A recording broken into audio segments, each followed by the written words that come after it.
লাইফের প্রথম প্লেনে ওঠার এক্সপিরিয়েন্স যে এতটা বাজে হবে, I never thought that. Hello everyone, it was the day যেদিন আমি প্রথম ফ্লাইটে উঠতে চলেছি, তাও আবার একা। তো আমি যেতে চলেছি কলকাতা টু ব্যাঙ্গালোর। দিনটা ছিল 21শে মে, বৃহস্পতিবার। আর আমার ফ্লাইটের টাইম রয়েছে সকাল 11টা 10।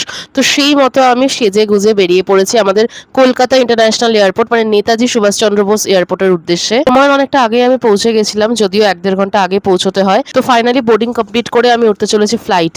এবার বলি খারাপ এক্সপিরিয়েন্সের কথা। আমি বুক করেছিলাম স্পাইস জেটের ফ্লাইট, বিকজ ইন্ডিগোর ফ্লাইট আমি পাইনি।